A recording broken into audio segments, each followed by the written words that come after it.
thought this would be another great time to bring out our couple of our friends from the municipality. I'm sure you all know them well. Our Mayor Darin Canniff and our Chief Administration Officer Don Shropshire. Gentlemen, thanks for joining me again. Thanks, Eric. Appreciate the invitation. Always a pleasure to join you, Eric. And Happy New Year. So I thought, you know what, January, let's get through there.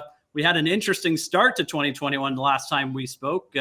We were in a different set of COVID numbers, but now we're in a whole new tier province-wide. But I asked this question to Monty McNaughton a couple of weeks ago. I'd like to kind of hear your thoughts on how you think we're doing in our little neck of the woods, especially being surrounded by, a couple of other areas that have some higher numbers. Well, I'll start and then Don can kick in and add in. Certainly over the last 10 months, 11 months, I think we've done pretty well. We've done very well. And we've seen impact the last few weeks. Our numbers have went up, and it's inevitable. As in talking with Dr. Colby, that the virus is very contagious. So we fully expect that we're going to have some people impacted. But our numbers are done very well, particularly our death rate. We've done fantastic in that, keeping people safe in that aspect. So overall, we're doing pretty well. And I'm looking forward to, as the curve starts coming back down again, to opening up the economy here in Chatham-Kent. Don, go ahead. So from my perspective, we've had the majority of the citizens within Chatham-Kent pay close attention to what the public health authorities have asked them to do. So they have maintained the social distancing. They've been wearing their masks. They've been trying to stay home when we've had our lockdown.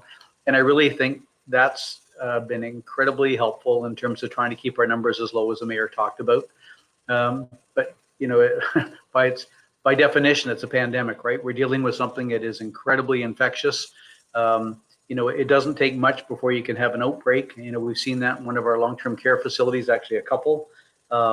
We've also seen the hospitals had a couple of wards that have been dealing with it. So, we can't afford to get too confident. We still have to sort of, pay attention to, the guidelines and continue to be paying attention to the things that are going to continue to keep the numbers low. So I'm thankful, but cautiously optimistic could probably be the way I describe it. Of course, vaccines are slowly rolling out, a bit slower than we thought we would, but we finally seen a couple in Chatham-Kent, which is great to some of our long-term care homes. And it really is hard to decipher how long it's going to take CK to be fully vaccinated, let alone the rest of Canada. But I thought, let's just change it up a little bit. Let's have a little bit of a guessing game. Some people say 2022. When do you guys think Chatham-Kent is going to be fully vaccinated? Like every single citizen. It's hard to tell, but I thought we'd make this a fun little game. Sure.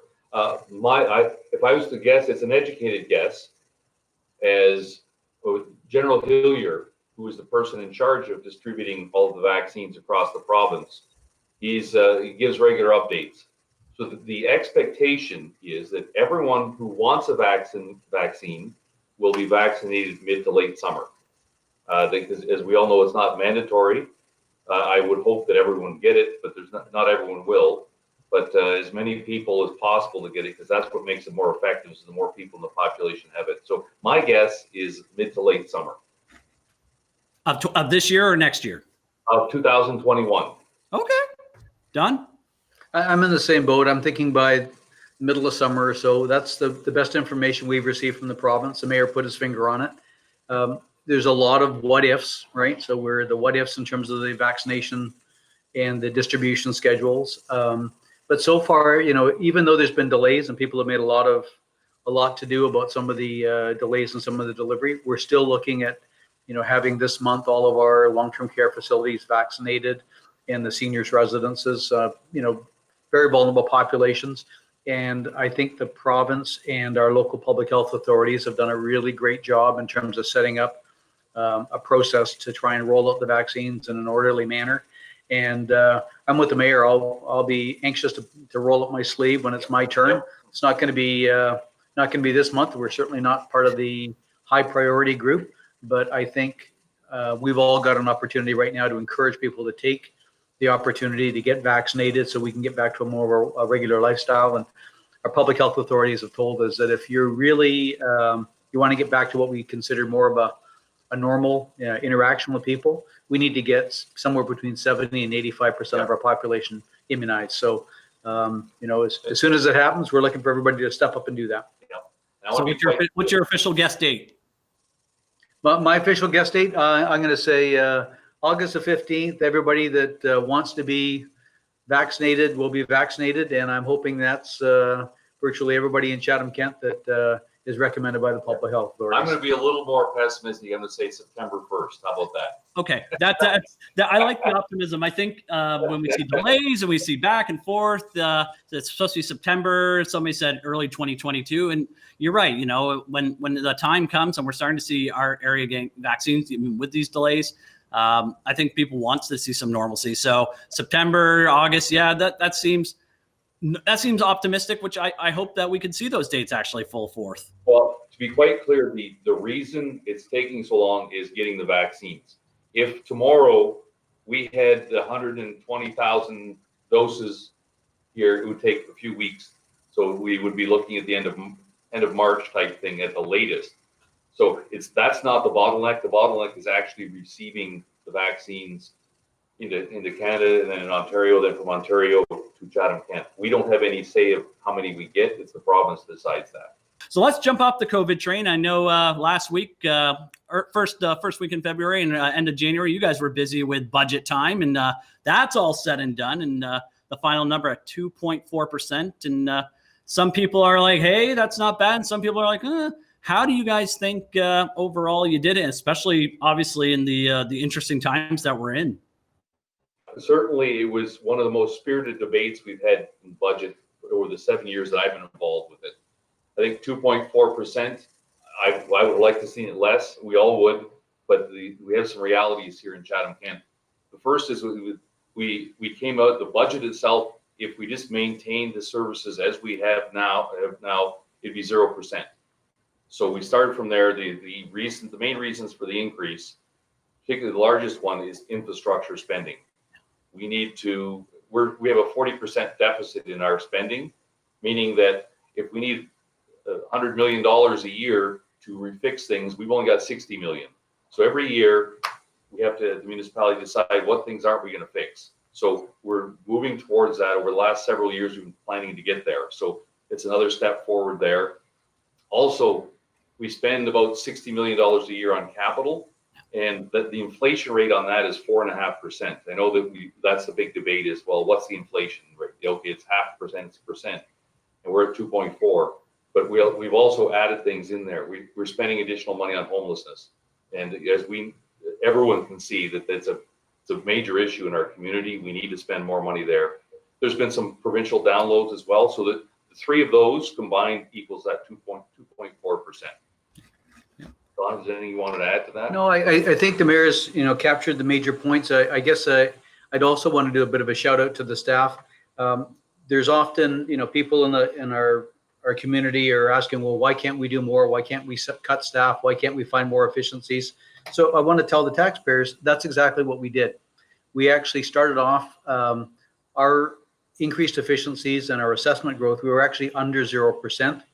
And the mayor has put his finger on why we actually got over that to 2.4. And it really was the biggest single factor for us is our asset management plan. We have about $4 billion worth of assets. And every year we have to spend about $90 million to maintain the current assets. And we are running an annual deficit of about $40 million. So we've got a long-term plan that basically is a 1% to 1.5% of investments every year to try and narrow that gap so we can maintain our bridges and our roads and so on. And those are the things that our council members have heard are really important to our community members. So we have focused on that. But the efficiencies were put in place. We actually did have staff reductions this year. People did lose their jobs, and we tried to do that in a way that was, respecting that it was done through attrition and so on. But the municipal staff have heard council and our community, and we searched for efficiencies and we found them. And what we believe we've had now is a very responsible budget that addresses not only our current priorities, but also our long-term growth strategies to make sure Chatham-Kent's going to continue to move in a positive direction. So I think council and administration have delivered on that. Yep. I think this is one of the longer budget sessions I've been in since I've viewed them all. And on that fourth night, I was sitting there and thinking to myself, is there a way for them to get down another percent? Do you think there was another potential to go down another percent, or do you guys think you trimmed every little trimmings as possible this year? So So the mayor, as an example, talked about trying to provide affordable homes or dealing with the homelessness issue. So do you have to do that? That's a choice. But at the end of the day, council said, no, that's critically important for our community. We saw what COVID did in terms of driving up our homeless numbers, and we had to invest more money there. We've also done a year-long study on trying to improve our transit system. So, there was some discussions about how we could enhance some of those public transit routes to make it better for people to commute. So those are two things that we invested in, that they're choices, but I think that they're wise choices the council made. In addition to that ongoing requirement to invest in our asset management plan, or our, investing in our infrastructure.